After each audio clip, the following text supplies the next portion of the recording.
बिस्मिल्लाहिर्रहमानिर्रहीम अस्सलामु अलैकुम रहमतुल्लाह। जस्टिस मंसूर अली शाह ने तो इस बात के ऊपर कम से कम 15 बाकी जजेस के साथ इत्तेहाद कर लिया है और इस बात के ऊपर एका कर लिया है और इस बात के ऊपर उनको राज़ी कर लिया है, उनको इस बात के ऊपर मुत्तफ़िक़ कर लिया है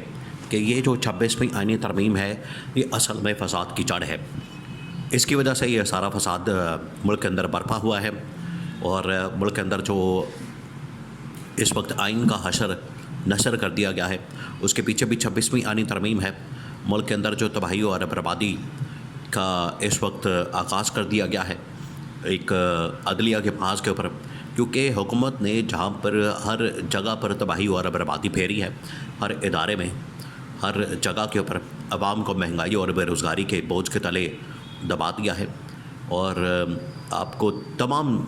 इस वक्त जितने भी सेक्टर्स और डिपार्टमेंट और इदारे हैं वहाँ पर आपको बर्बादी नज़र आती है और ये सारी हुकूमत की करतूतों की वजह से है। एक दो इदारे बचे हैं जिसमें एक तो पाकिस्तान की फ़ौज है और दूसरा पाकिस्तान की अदलिया है। अब अदलिया को भी तबाह करने के लिए इन्होंने 26वीं आईनी तरमीम की और 26वीं आईनी तरमीम का मकसद ये था कि अपनी मर्ज़ी का चीफ जस्टिस लाते, अपनी मर्ज़ी का चीफ जस्टिस बनाते और अपनी मर्ज़ी के फ़ैसले करवाते। इसी वजह से इन्होंने याह्या अफरीदी को ला के बैठा दिया। हालाँकि याह्या अफरीदी का तो नंबर बनता ही नहीं था। याह्या अफरीदी जो है वो तो तीसरे नंबर पर आता है। याह्या अफरीदी का जो नंबर है वो तो तीसरा नंबर है। उससे ऊपर दो और जजेस थे जो कि सीनियर थे, जस्टिस मंसूर अली शाह और जस्टिस मुनीब अख्तर, तो उनको बाईपास कर दिया गया, उनको बिल्कुल ही रूल आउट कर दिया गया और आधा पौना घंटा जो है वो जो पार्लिमानी कमेटी थी जजेस की सिलेक्शन के हवाले से उसकी मीटिंग होती है, आधा पौना घंटा वहाँ पर चाय पीते हैं, गपशप लगाते हैं। नाम तो खैर पहले फाइनल हो चुका था कि 3 जजेस आएंगे, उनमें एक जो जज याह्या अफरीदी है उसको इस हवाले से कन्विंस कर लिया जाएगा, मना लिया जाएगा और इसके बारे में ख़बरें मौजूद हैं। अभी इसके बारे में कोई खुलकर बात नहीं कर रहा, लेकिन लोग बंद कमरों के अंदर ये ज़रूर बात करते हैं कि याह्या अफरीदी की किसी न किसी तरीके से डील करवाई गई है, हुक्म का करवाया गया है, उसको इसके हवाले से कन्विंस किया गया है, उसको कायल किया गया है, चीफ जस्टिस बनने के लिए राज़ी किया गया है और कहा गया है कि तुमने हमारी मर्ज़ी के मुताबिक फ़ैसले करने हैं,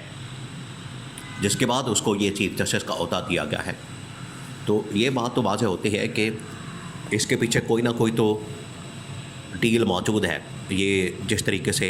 याह्या अफरीदी को चीफ जस्टिस बनाया गया, ये ऐसे नहीं मुँह उठा के बना दिया, याह्या अफरीदी को इतनी अहम तरीन पोजीशन के ऊपर विराजमान कर दिया। ये तो बाहर ख़बरें मौजूद हैं, लेकिन जो अंदर कम से कम लोग बैठे हैं जिसमें मंसूर अली शाह है, मुनीब अख्तर है या अतर मिनल्ला है या बाकी और जजेस हैं, उनको तो इस बात का पता है कि अंदर खाते चल क्या रहा है और वो जजेस उनके पास सारी फ़र्स्ट हैंड नॉलेज और इन्फॉर्मेशन है। तो मंसूर अली शाह को और मुनीब अख्तर को तो इस बात का अंदाज़ा है। देखिए,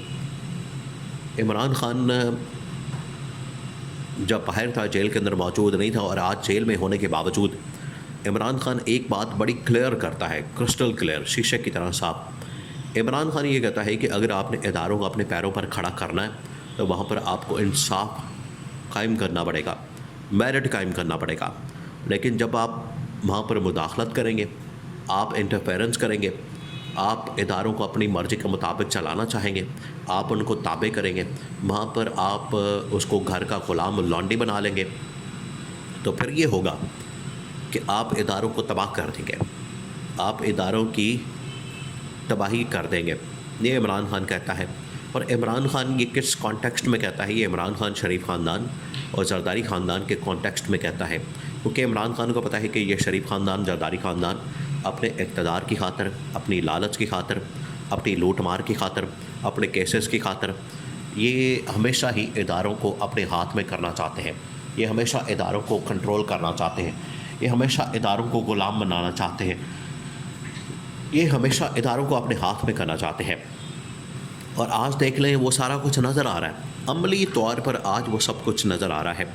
आज ये जो 26वीं आईनी तरमीम की गई है वो इसी वजह से की गई है ताकि इस अदलिया को अपने हाथ में किया जाए, अदलिया को कंट्रोल किया जाए, अदलिया को किसी तरह से अपनी जेब में किया जाए।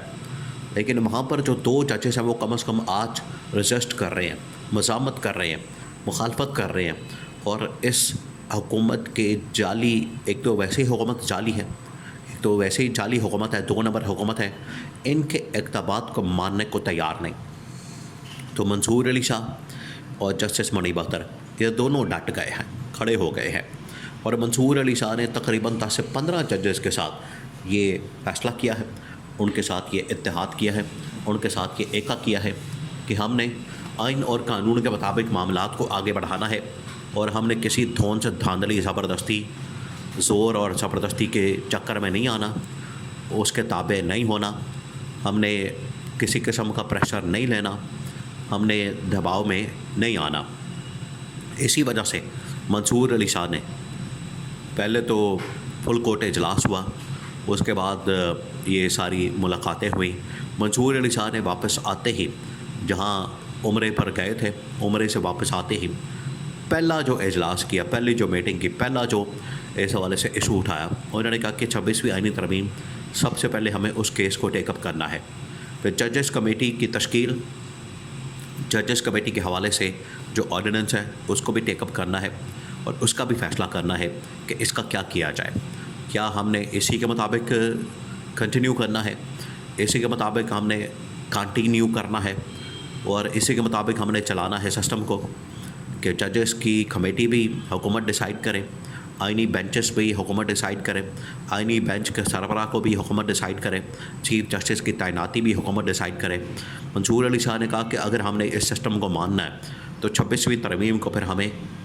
मानना पड़ेगा और इसके मुताबिक चलाना पड़ेगा, जिसकी वजह से हमारी अदलिया की आज़ादी, हमारा इमेज, हमारी साख, सब कुछ ख़त्म हो जाएगा। हम बिल्कुल टट्टू बन के, ग़ुलाम बन के, हम बिल्कुल लौंडियों की तरह यहाँ पर काम करेंगे। इससे ज़्यादा हमारी कोई हैसियत नहीं होगी।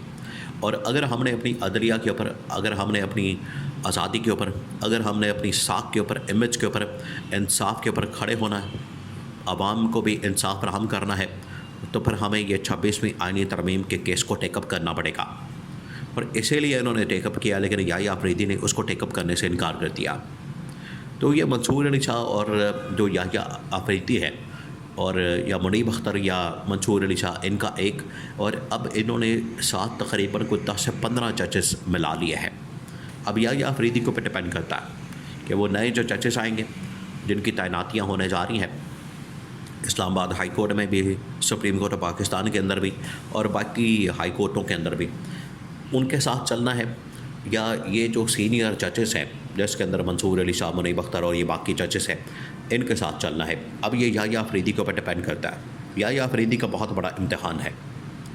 और ये 26वीं आईनी तरमीम सबसे बड़ा इस वक्त मसला है।